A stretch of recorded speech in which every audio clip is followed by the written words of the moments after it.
Good morning and aloha. Isn't it wonderful to be in paradise where the host committee even planned to have this not only wonderful weather, but a full moon to make us all feel a bit more romantic. So anyway, I have the privilege of introducing Marillyn Hewson, who is the chair, president, and CEO of Lockheed Martin. Can you imagine driving to work every morning, being concerned about managing a company that makes $45 billion a year and has over 115,000 employees? Lockheed Martin is a leading company that specializes in defense and security, but it also does businesses in IT, health, and things in the environment. What is interesting is that Lockheed Martin has a strategy that focuses on two things. One is that they secure businesses through performance and fearless innovation. Many times they address urgent matters dealing with national security, where governments count on Lockheed Martin to help them solve problems relating to global security. As an example, as Admiral Harris showed, the F-35 stealth fighter jet is the newest generation of fighter jets in the world. And last year, they produced their 100th jet. So they're continuing to produce it, but they've already produced 100 of those. The other thing they focus on is to grow sustainably. They have many innovative technologies that focus on sustainability in the fields of health, carbon nanotechnology, environment, and energy. So this morning, in her speech, Marillyn will tell you a bit about OTEC, Ocean Thermal Energy Conversion. And I'm so happy about that because Pictor, the company that I'm affiliated with, 30 years ago started an OTEC plant in Kona, the same place where Lockheed now is building a bigger demonstration experiment, which I'm sure Marillyn will talk about.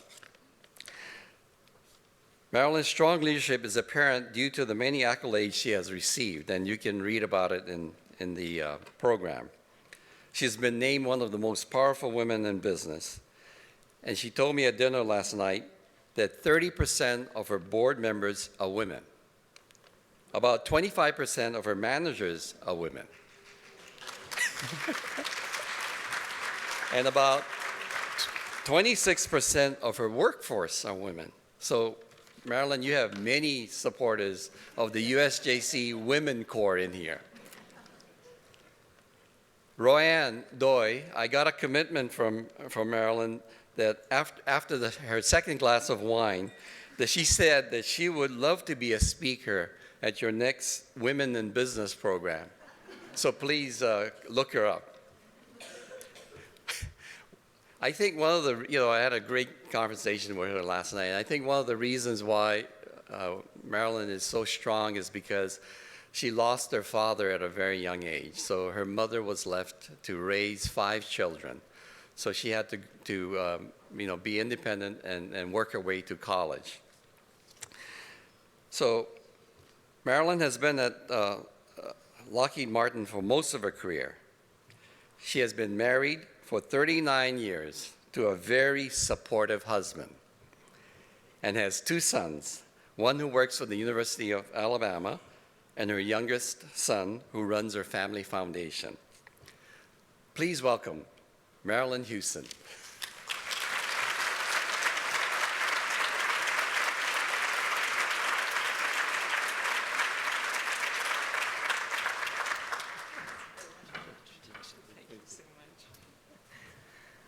Well, thank you, Dennis. That was a very kind introduction, and I didn't know when you were interviewing me last night at dinner that so much of that was going to come out today. And I will correct something. I only had 1 glass of wine. But I am really honored to join you for the U.S.-Japan Council's 5th annual conference as we celebrate the strong and lasting partnership between our 2 great nations. It's especially fitting that we gather here in Hawaii, because as an organization, we are led and championed here by Irene Hirano Inoue, and Hawaiians in the world certainly were saddened to say goodbye to her husband, Senator Daniel Inouye, 2 years ago. As a public servant, a war hero, and a representative of the Japanese Americans and a proud history of Japanese Americans, Senator Inouye was without equal. So like her husband, Irene has dedicated her talents and energy to deepening the ties between the United States and Japan, and we are fortunate to have her great leadership. Irene, I would just like to say thank you for your leadership and thank you for your commitment to the partnership between our two countries.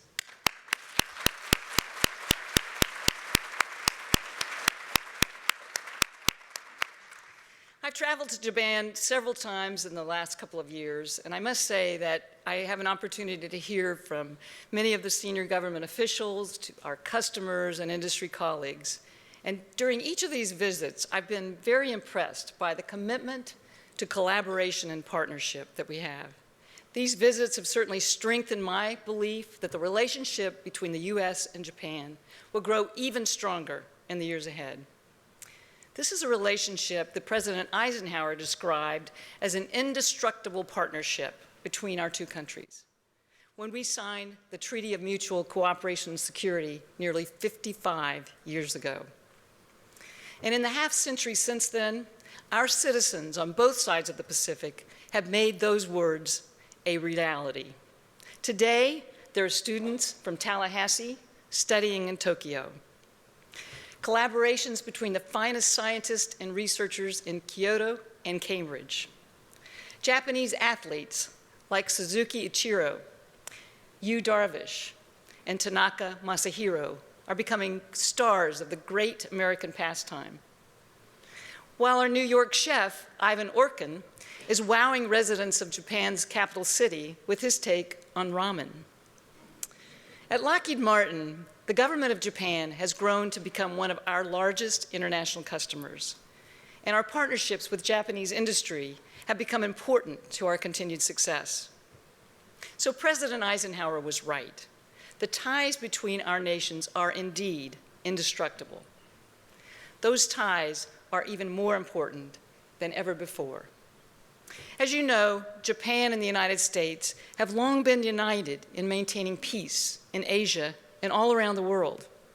From the Balkans to the Persian Gulf to the floor of the United Nations General Assembly, our countries have stood together for security and stability for decades. We share a steadfast commitment to democracy, human rights, and the rule of law. Yet today, those values are under assault in many parts of the world. Instability in Eastern Europe, brutal rebel attacks in Nigeria, devastating civil war in Syria, the Islamic State committing atrocities that shock the conscience of the world. It's no secret that Japan, in particular, is located in a region where we face evolving and unsettling threats. Not far from Japan's shores, we see nuclear tests in North Korea, political instability in Thailand, and increased assertiveness in increased assertiveness toward Japan and others in China. So as a global community, we are meeting new and unprecedented challenges as well. From glaciers that are shrinking to Ebola spreading, nations around the world are facing threats that demand our immediate and unified attention. Even in cyberspace, every nation and business on Earth must address a new and changing battlefield. Today, cyber warfare is a true threat. The United States and Japan each face tens of millions of cyber attacks each year. These are daunting challenges, to be sure. As allies, we must confront them all. And it is our shared values, our collaboration, and our commitment to each other that will allow us to overcome these challenges successfully. This conference theme has highlighted 3 pillars that are foundational to that partnership: security, growth, and sustainability. As we navigate the challenges and seize the opportunities in these three areas, we will shape our shared future. I'd like to take a few minutes to share my thoughts on how we can navigate them together to build a stronger, safer, and more prosperous future for all of our people and for the world. Our first imperative is security. Japan is recently taking decisive action to realign its defense and security policies. Secretary of Defense Hagel called this change, and I quote, "a bold, historic, landmark decision that will enable Japan to significantly increase its contribution to regional and global security and expand its role on the world stage." We agree with Secretary Hagel, and we welcome these changes to Japan's defense policies. And at Lockheed Martin, we stand ready to help Japan meet its security needs, from Aegis destroyers to PAC-3 missiles, and now the F-35 Lightning II Joint Strike Fighter. We are honored that we recently completed an agreement to provide Japan with 42 F-35s, the most technologically sophisticated fighter in history. When Japan's first F-35s are delivered in 2016, they will form a cornerstone of regional security. In cybersecurity, we are using decades of experience in data processing to meet the growing challenge. We are working with government and industry customers in Japan to understand their cyber concerns, and we look forward to supporting them as we work together to address the emerging threats. The security of our citizens, our assets, and our data is a foundation of our shared prosperity. Together, we can protect our nations and be a beacon of strength and stability for the world.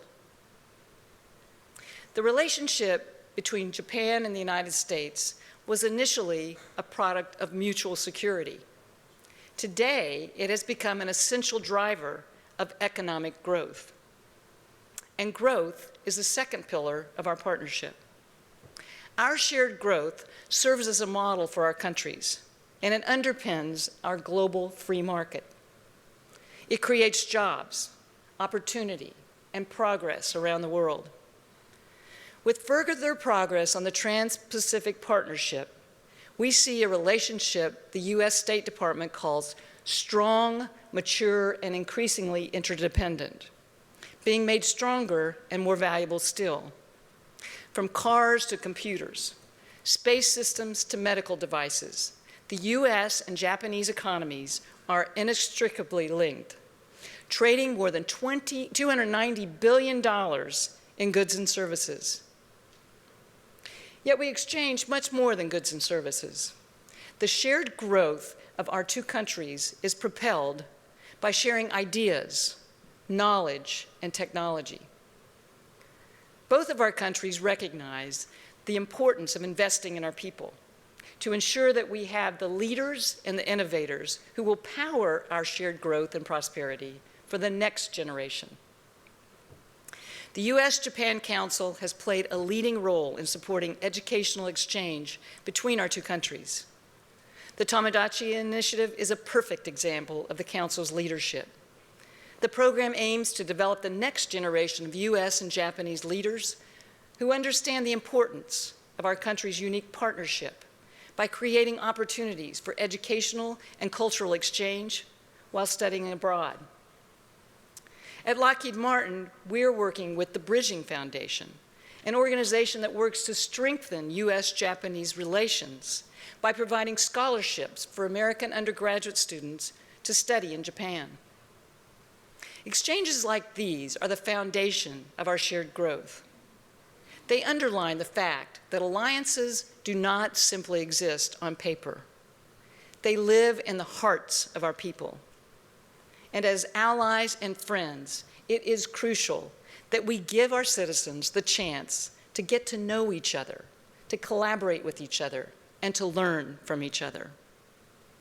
This is how we can ensure shared growth far into the future. Of course, our security and our growth are grounded in our ability to preserve and protect the resources we need to live and prosper. As the global population rapidly expands, we will need to find ways to meet growing demands for energy, food, and clean water, while being responsible stewards of our environment. That's why sustainability is the third pillar of our partnership. The urgent need for a global focus on sustainability is something Japan understands well, especially in the devastating wake of the March 2011 earthquake and tsunami. Last year, Japan was ranked 4th in the world for sustainable innovation. And sustainable innovation is precisely what we need more of.